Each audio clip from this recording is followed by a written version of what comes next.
어이준 소장님 오셨는데 저희가 고민이 생겼어요. 엄청 지금 30분 남았습니다. 빨리 해. 준비해 오신 거 보니까 1시간짜리야. 어떡하지? 빨리 해야 돼. 일단 하나씩. 어서 오십시오. 안녕하세요. 네. 네. 시작하세요. 이럴 거면 왜 부른 거예요? 어? 이럴 거면 왜 부른 거야? 그냥 어제 쉬게 두지. 소장님이 잘 몰라서 그래요. 그렇지 분양가 상한제도 만만치 않게 그래요. 저희는 되게 중요하거든요. 네. 너무 알겠습니다. 화내지 마세요. 네. 화내지 않았어요? 네. 네, 예? 빨리 시작하겠습니다. 네. 네, 화면 먼저 보겠습니다. 네.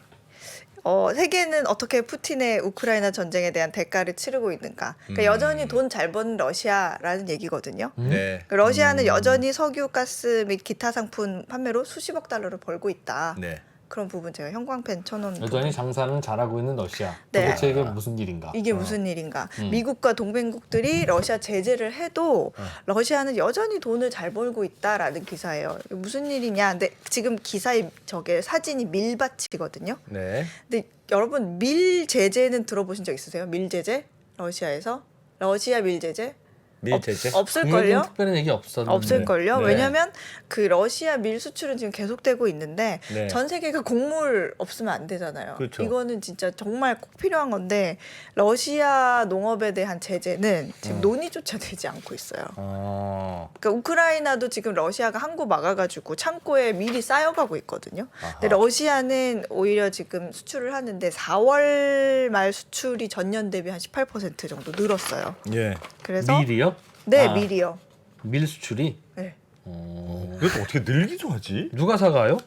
이거 많은 기업들이 많은 국가들이 지금 다 사가고 있는데요. 예. 지금 이 그래프를 하나 보실까 봐요. 네. 경상수지. 네. 경상수지 지금 러시아 재정 그 그래프인데요. 예. 지금 파랑색이 올해죠.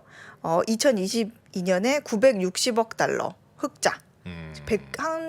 한화로 따지면 한 119조 원. 네. 2021년에는 280억 달러, 35조 원 정도 됐는데 작년 대비 한 3배 이상 증가한 수치예요. 이 수치가 1994년 이후에 가장 높은 수치예요. 예. 그래서 주로 상품 가격 급등이 반영된 수치이자 이제 제재를 하니까 수입은 또 수입을 못 수입은 급감했잖아요. 못하고 수출은 가격이 네, 비싸지고. 그러다 보니까 경상수지가 저렇게 그래. 흑자가 나온 거예요. 네. 네. 빨리 하려고 그러니까 마음이 아니, 급해서 천천히 하십시오. 한 번 더 정신이 하시면 되지 뭐. 네. 네. 다 알아서 다 사가고 있다. 네, 그래서 지금 러시아에 뭐 석유, 가스 있죠, 뭐 밀 있죠, 그다음에 니켈, 알루미늄 이런 거 다 있는데 네. 이게 지금 전쟁으로 물가가 급등해가지고 오히려 수익성이 높아졌다고 합니다. 그 네. 밀가 몰랐으니까. 그래서 수출이 늘어나는 거구나. 그러니까 네. 물량이 아니고 가격이 높아져. 가격이 자기들이 올려놓고 높아져요. 자기들이 비싸게 파는. 그 국제 에너지 기구에 따르면 예. 그 러시아의 석유 수출 수익 같은 경우에는 예. 전년 대비해서 50%가 증가했어요. 수익이. 많은 분들은 가격이 러시아의 은행이 이미 그 뭐죠? 무슨 네트워크에서 빠져나가서 네. 그렇죠. 동결됐. 네. 밀을 샀는데 밀값을 러시아한테 보낼 방법이 없다. 러시아한테 없다. 돈을 보내도 그 돈을 찾을 방법이 없고 그렇게 그렇게 알려져 알고 있죠. 있는데 다만 몇몇 은행들은 예외래요. 근데 그 은행이 대부분이래. 그렇게 원래 맞아요. 제재를 이렇게 하는 거냐고. 그런 거예요. 가스프롬 맞아요. 가스 야 사면 안 돼? 그리고 가스프롬 자회사에 있는 은행은 그래 거긴 괜찮아. 그래서 미국이 우리나라 은행들 제재하면서 네. 전북은행만 안 돼. 뭐 이런 얘기. 왜 전부 아니면 다 안 돼. 그 대신 신한 하나 국민은 예외. 뭐 이런 그런 거죠. 그럼 하나도 안 불편하잖아요. 그래서 이거 석유 같은 경우에는 뭐 중국이나 인도가 다 사가고 있잖아요. 예. 그래서 지금 4월, 5월 들어서 뭐 유럽보다 아시아에 파는 원유가 더 많아지고 있다. 이런 얘기가 나오죠. 인도 정유사들이 지난해보다 한 20% 정도 더 많은 러시아산 원유를 구입을 했고요. 예. 중국도 러시아와의 에너지 연계 더 강화하고 있고 또 북한도 수입 늘렸어요. 그래서 그 전략적 그 원유 비축량을 야, 이거 러시아산으로 바꿉시다. 아하. 이렇게 그러려고 협의를 진행 중이기도 하거든요. 그러니까 저렴해진 러시아 석유를 구입하고 있으면 이제 메리트가 있잖아요. 예. 근데 이제 싸니까. 네, 싸니까. 근데 석탄이나 금속도 이게 마찬가지예요. 그래서 제철업자라든지 석탄업자라든지 이런 사람들이 올해 4월까지 그러니까 러시아에서 수입한 이런 자원의 양이 작년 대비 2배 정도 증가를 했어요. 야. 러시아는 그냥 아, 참. 네, 제재를 그래서요? 해도. 그래서요? 그래서 지금 블룸버그 지금 어떡하죠? 이코노믹스 추산에 따르면 일부 국가들이 에너지 구매를 중단하거나 예. 아니면 단계적으로 중단하려는 이런 제재를 해도 러시아의 석유 가스 수입 같은 경우에는 올해 약 2,850억 달러가 될 거다. 그러면 한화로 해보니까 356조 원. 예. 네. 이게 2021년의 수치를 한 25% 정도 더 상회하는 아하. 돈 잘 벌고 있죠. 그래서 이게 다른 상품들 거 뭐 미리던 이런 거 다 합치잖아요. 예. 이런 수익과 합치면 러시아가 지금 제재를 받아가지고 해외에 동결된 그 외화가 3천억 달러 정도 되거든요. 외환 네. 보유고 정도가. 네. 근데 이거를 거의 상쇄할 수 있을 정도가 될 거다. 벌어들인 게. 미국이 외환보유액 압수 시키더라. 그랬는데 그만큼 벌었다는 거죠. 그만큼 그 사이에. 벌었다는 거죠.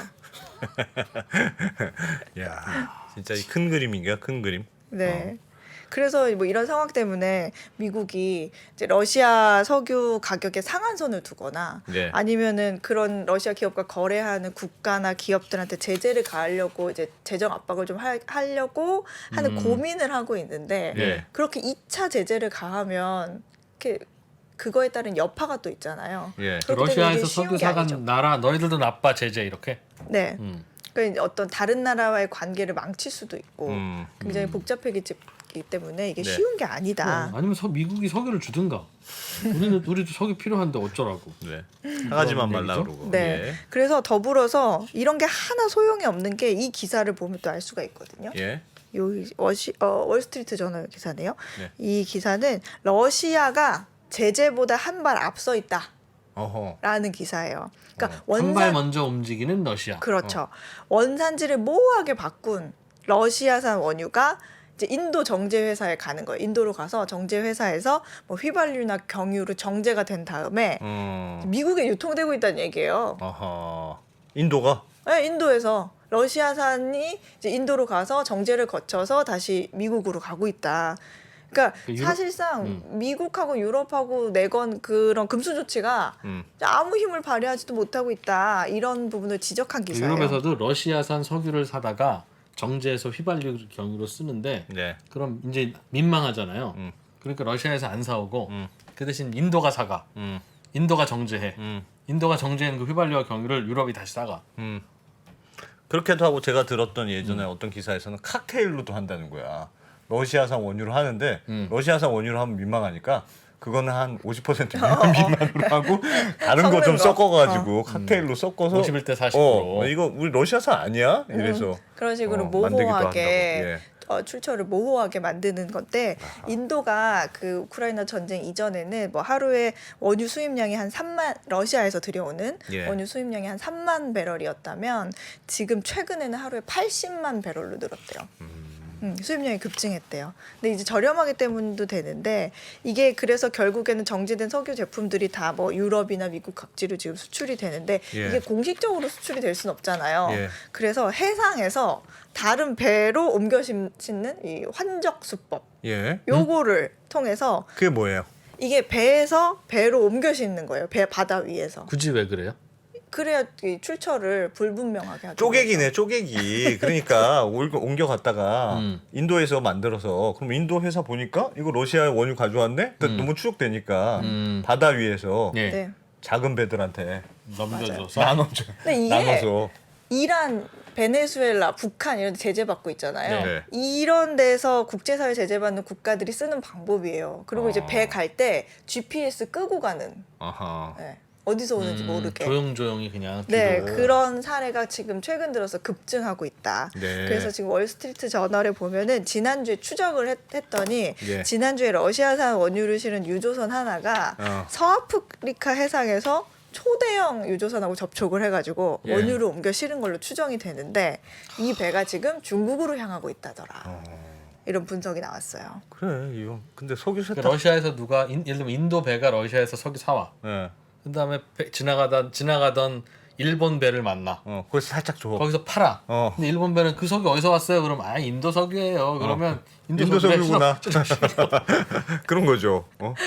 와. 근데 이제 영국과 유럽연합이 이걸 보고만 있을 수는 없죠. 네. 뭔가 그래도 해야 되잖아요. 예. 그래서 이 기사를 하나 보시면 네, 영국과 그 유럽 연합이 러시아 원유를 실은 선박에 대한 보험 금지에 합의를 했다.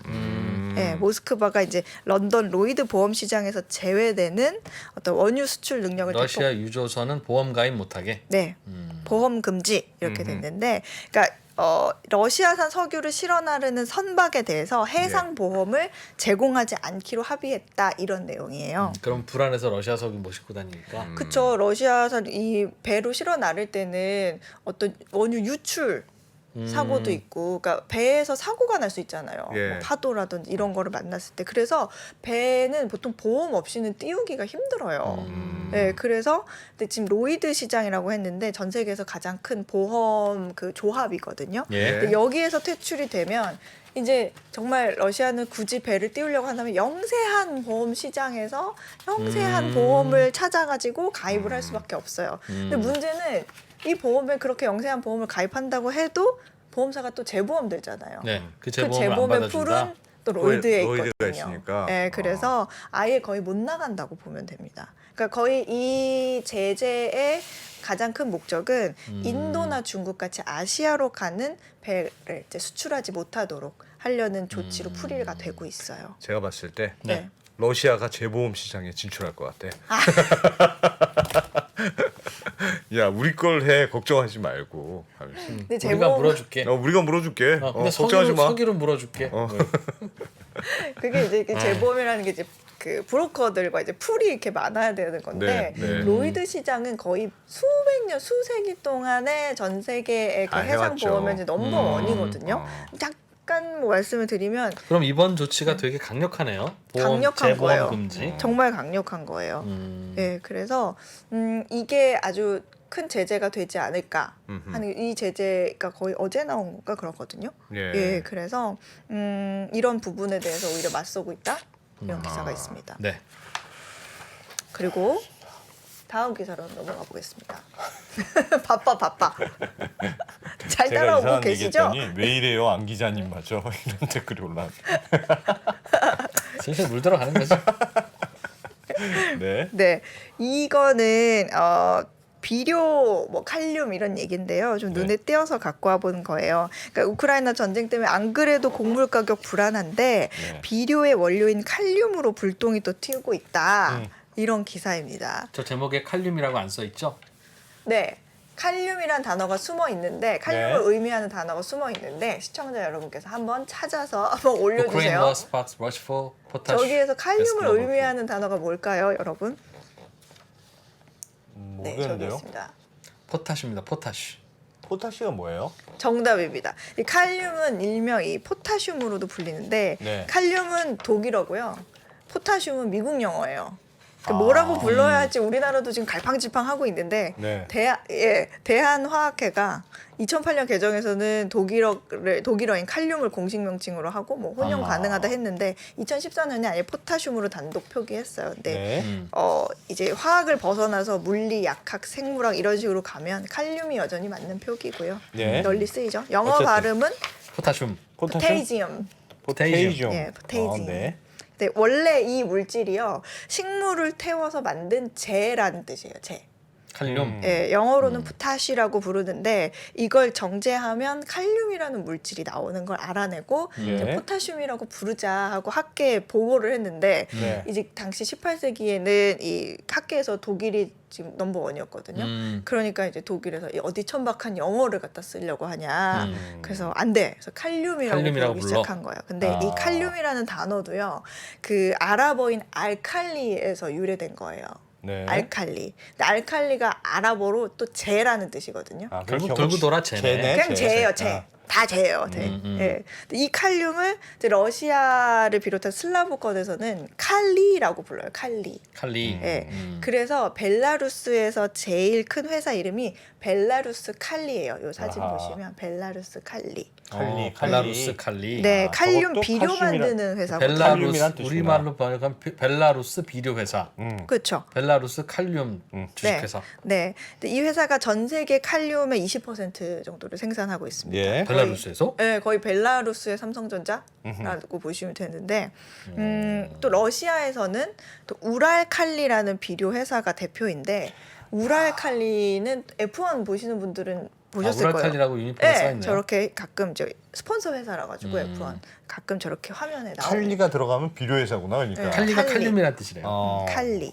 알겠어요. 칼리가 칼륨이고 칼륨이 비료에 오려고 어. 그걸 영어로는 포타슘이라고. 알겠어요. 왜 갑자기 영어 시간이 됐지 지금? 근데 이 칼륨이 이야 여기 재료공학과 화이팅. 대학 때 그런 거 안 배웠어요? 안 배웠어요. 몰라? 칼륨? 몰라.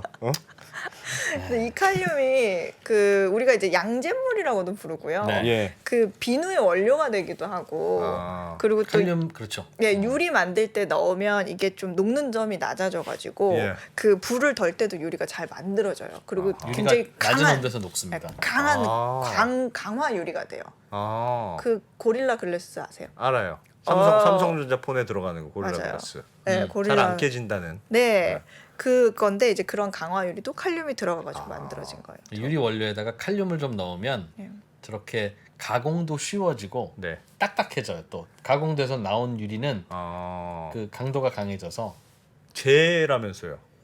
재에서 추출한 물질인데 추출한 물질. 물질인데 그러니까 그거를 비료로 쓰면 비료로도 쓸 수 있고 유리에다 넣으면 유리 재료로도 쓰일 수 있고 야. 그러니까 대부분은 신통하네요. 비료 원료로 쓰이는데 비누 만들 때도 들어가고 근데 동물들은 이제 몸에 나트륨이 꼭 있어야 유지가 되는데 네. 식물은 칼륨이 있어야 되거든요. 아. 네, 그래 그 역할을 해요 나트륨 같은. 그래서 식물을 태우면 그 재에서 칼륨이 나오는 거예요. 네. 그러니까 그러다 보니까 이제 비료도 칼륨인데 그래서 결국은 비료라는 게 식물이 먹고 자라야 되는 거잖아요. 네. 근데 그 재료가 식물을 태운 거라니까요. 그 그러니까 야. 식물은 식물의 재를 먹고 또 자라는 건데 당연하죠. 식물이 자라다가 죽으면 거기서 나뭇잎이 이제 떨어지고 또 그게 재는 아니지만 옛날에 할머니들이 낙엽 쓸어서 태우신 다음에 그거 밭에다 상추밭에 이렇게 뿌리신 거 기억 안 나세요? 그런 뭐 그런 칼륨. 그런 알겠습니다. 칼륨입니다. 칼륨. 근데 이 칼륨이 없으면 식량 부족으로 비료 없으니까 식량 부족으로 배고프죠. 예. 그 다음에 휴대폰 유리도 맨날 깨지죠. 음. 비누 없으니까 세수도 못하죠. 음. 정말 우리가 아주 비참해지는 아, 칼륨. 물질입니다. 칼륨이 그렇게 중요한 거였어요? 예. 중요한 거예요. 근데 이런 칼륨이 어디서 많이 생산되는지 이 그래프를 보시면 예. 아 진짜 큰일 났구나 하는 생각이 바로 들 겁니다. 이게 전 세계 생산량의 40%를 캐나다. 러시아와 벨라루스에서 생산을 해요. 야 러시아보다 벨라루스에서 더 많이 생산하네요. 네, 근데 벨라루스가 지금 러시아 편 드는 바람에 그렇죠. 제재를 같이 당했잖아요. 그래서 벨라루스에서 뭘 사올 수도 없고 물물 교환으로도 사오려고 해도 벨라루스 접근이 안 되죠. 이 지도 보시면 벨라루스 여기 있잖아요. 마우스가 안 움직여. 빨간색 벨라루스. 네, 여기인데 이게 약간 우리나라의 충청북도 같죠? 그래서 바다가 없는데 이 나라는 그래서 평소에 그 위에 리투아니아 통해서 바다로 나가서 물 사오기도 칼륨을 하고 수출했는데 팔기도 하고 그랬는데 리투아니아가 또 벨라루스와의 그 연결을 차단했어요. 아. 그래서 요즘에 그 뜨는 이거 덕분에 뜨는 나라가 있어요. 네. 캐나다. 캐나다. 네, 러시아가 전 세계적으로 많이 생산하는 자원의 꽤 상당수를 캐나다가 생산을 하고 있어요. 아까 칼륨 어디서 나오는지 한번 다시 보여주세요. 거기 1위가 캐나다였어요 보니까 단독으로. 아 러시아 벨라루스보다 캐나다가 더 많네. 칼륨. 네, 캐나다예요. 그래서 캐나다 인기가 올라가겠군요. 네, 요즘에 자원의 꽤 상당수 캐나다가 생산하니까 요즘 거의 러시아 대체제가 되고 있어요. 그래서 러시아, 벨라루스에서 칼륨 생산이 안 되면 캐나다 말고는 거의 없다고 보시면 돼요. 그래서 이 그래프를 한번 보시면 이거는 캐나다의 뉴트리엔이라는 회사 주식의 최근 흐름이거든요. 네. 근데 러시아 우크라이나 전쟁 이후에 주가가 지금 크게 올랐죠. 60불 여기에서부터 차다가 와. 100불 넘어가고 이렇게 됐네. 네, 이 회사가 전 세계 1위인 칼륨 생산 회사예요. 캐나다 회사. 뉴트리엔. 네, 근데 당연히 이제 러시아 우크라이나 비료가 묶여버리니까 예. 다들 이 회사에 가가지고 야 우리 비료 원료 좀 사게 해줘라고 했겠죠. 네. 비싸졌나 보구나. 근데 이런 그래서 상황 미리 알았으면 돈 벌었을 텐데 안 기자님 러시아 ETF 같은 거 하지 마시고 이런 거 했으면 돈 벌 수 있었잖아요. 네. 저 러시아 ETF 어떻게 됐어요? 무슨 영양제 만드는 회사 같은 거 아니에요? 저 뉴트리에? 아닌가? 칼륨이 식물 영양제라니까. 아 그래서 비료? 아니 그럼 요소수를 쓰지 요소? 그 난리치던 요소. 요소 쓰면 안 돼? 왜 화를 내요? 왜 화를 내요? 내가 네. 근데 이제 예, 그렇습니다. 원통에서 그렇습니다. 원통에서. 근데 칼륨 공급 안 되면 제일 골치 아픈 나라가 또 하나가 있어요. 브라질이에요. 브라질. 브라질은 식량 수출이 주력이잖아요. 네. 네. 그래서 칼륨 수요가 많습니다. 근데 또 땅이 아. 척박해가지고 브라질이 땅이 척박해요? 네, 척박해서 칼륨 없으면 또 농사 안 돼요. 네, 근데 하필 이 브라질에서는 벨라루스에서 갖다 쓰던 참이었거든요. 근데 벨라루스에서 못 받아. 못 그럼 어떡해? 받았어요. 캐나다에서 받아야지. 그래가지고 지금 저기 브라질 대통령이 지금 트위터에 하소연을 막 하고 그랬어요. 우리 우크라이나 전쟁 때문에 우리나라 비료 수급 떨어져가지고 비료 못 구한다. 아이, 난리 나겠다. 그래서 여기 칼륨 가격 그래프 한번 볼까요?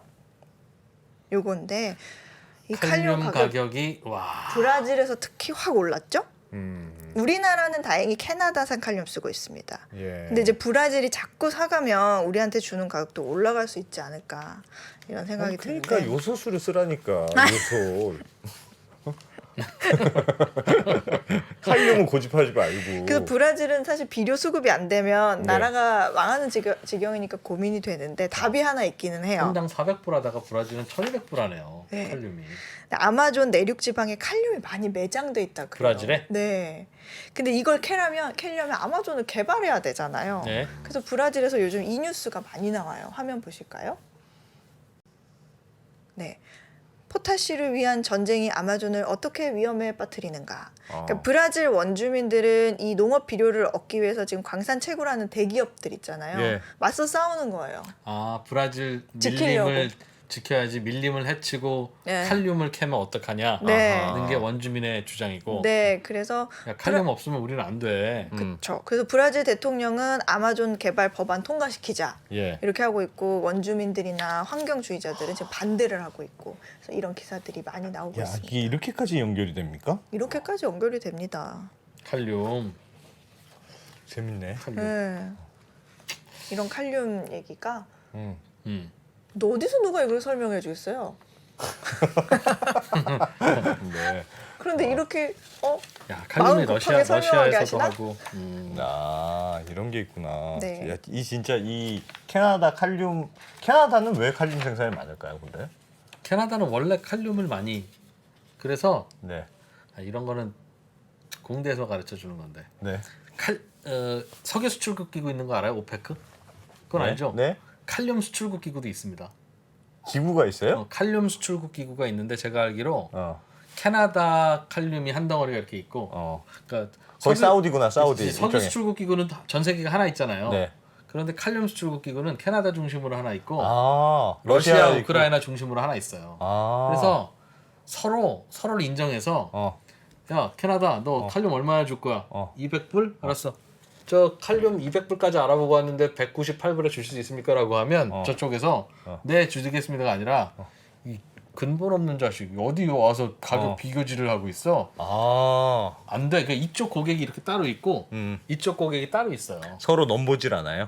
와. 그래서 브라질이 내가 알기로는 이쪽 고객이었어요. 러시아, 벨라루스 고객이었을 거 아니겠어요? 예, 예. 근데 갑자기 안 되잖아. 그러니까 캐나다 가서 야 우리한테 좀 주면 안 돼? 이러면 캐나다는 야 이게 평시에는 안 되는 건데 안 되는 건데 지금은 비상시국이니. 근데 줘야 되나? 어. 뭐 이러고 있다는 그렇게 들었는데. 와, 공대 오빠.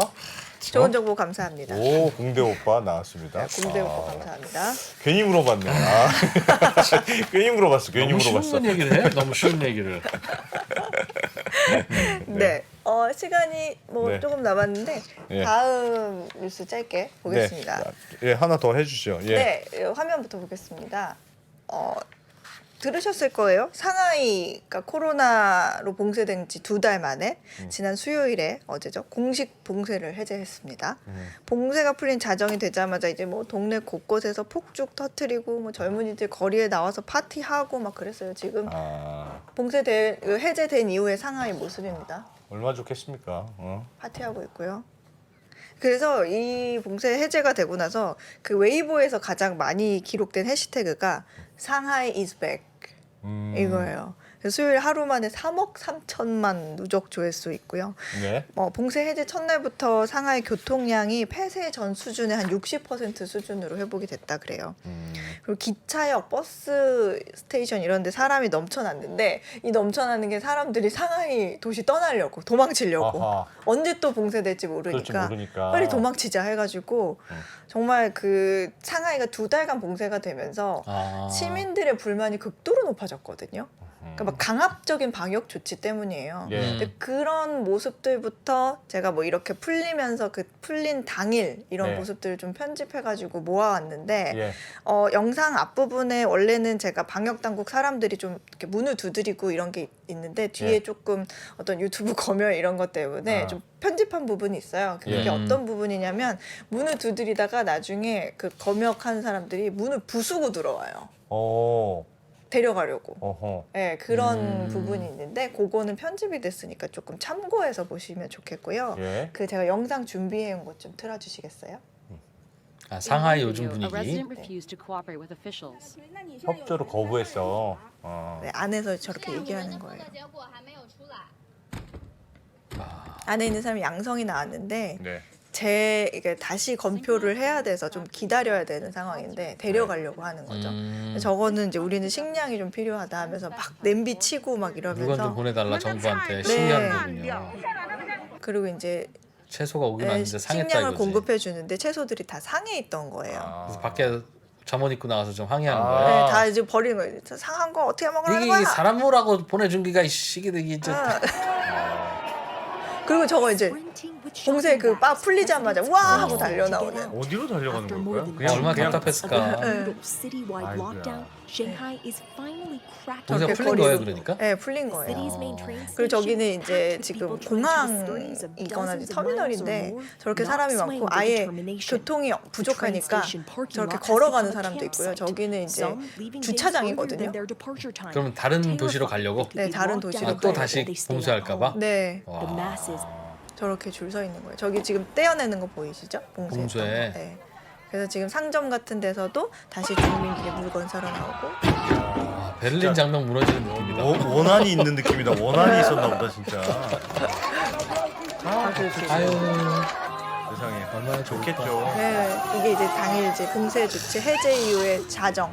여긴 좀 부자 동네에서 슈퍼카가. 상황 똑같은 거야. 네. 얼마나 답답했겠습니까. 네. 월드컵 2002년 월드컵 느낌이다. 복주 아니죠. 복주까지 나왔구나.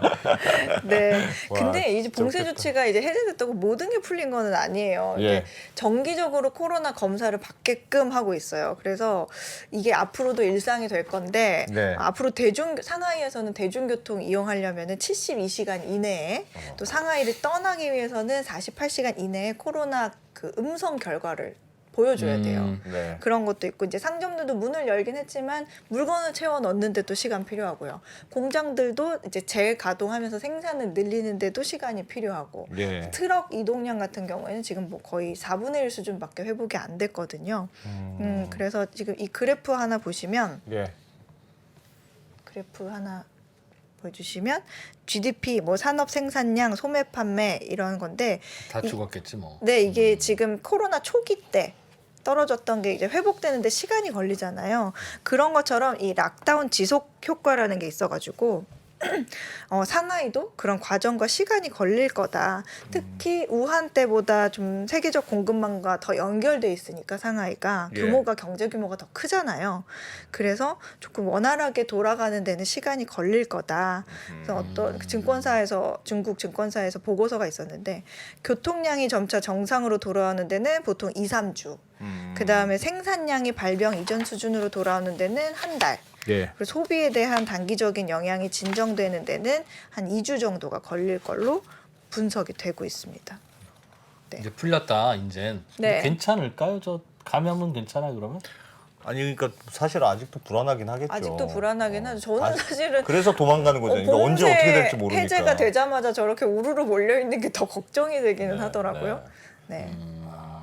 네, 지금 그러니까 중국에서도 막 무슨 권력 투쟁 얘기도 나오고 하여튼 리커창 넘버 2가 야 네, 이렇게 하면 안 맞아요. 된다. 묶으라는 게 시진핑. 네. 안 되다 풀어라라고 하는 게 리커창. 리커창. 근데 이제 지금 요즘 리커창의 목소리가 많이 나오는 분위기니까 네. 어쨌든 경제가 지금 중요하다. 이대로는 안 되겠다 하고 다시 좀 푸는 건데 좀 불안하다고 하죠. 그래서 그때 이철 박사님 나오시는 건 그래가지고 코로나 다 걸리면 이게 너 리커창 너 때문이야 하려고 하는 것 같다는 해석도 있고 다양한 해석들이 있더군요. 네. 그래서 뭐 오늘은 뭐 요 정도 선에서 네. 아쉽지만 이런 게 해외의 그 뉴스 신문들이 보도하는 거예요? 네 맞습니다. 우리나라는 경제 뉴스가 좀 대충 쓰는 것 같지 않아요? 이런 얘기 안 써주지. 재밌네요.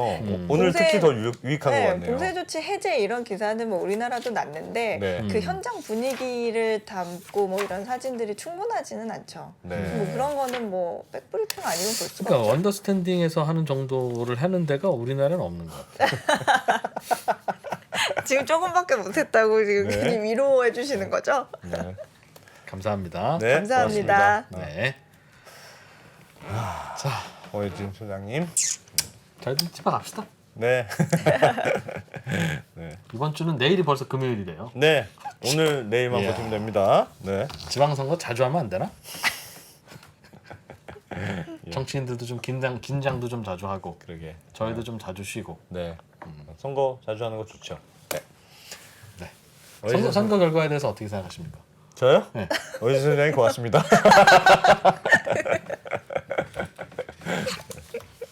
저희는 글로벌 라이브로 이어가겠습니다.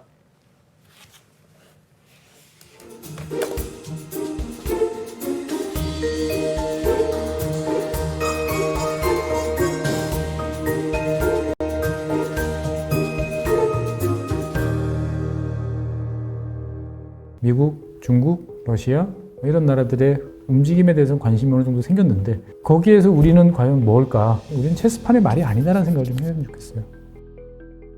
어떻게 생각하세요? 우리 편 누굴까를 좀 더 고민할 수 있지 않을까 싶어요. 뒤집어 질문을 해보면 그러면 아시아에는 우리 친구가 있을까요? 제가 지구본 연구소 진행하면서 사실은 되게 마음에 좀 걸리는 이만한 짐이 하나 있어요. 우리 옆에 있는 동남아를 내가 모른다. 우리가 처해 있는 아시아라는 지역을 자꾸 방관하고 유럽이나 미국의 어떤 시각에 맞춰가지고 그런 이제 개별적인 지식 이런 것들이 묶여가지고 큰 흐름들을 만들어내는 이야기, 그런 경험.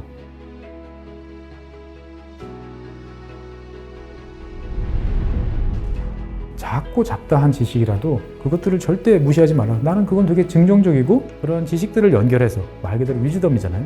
정말 현명해지고 뭔가 남들하고는 좀 차별화된 그러한 관점 그리고 그러한 비전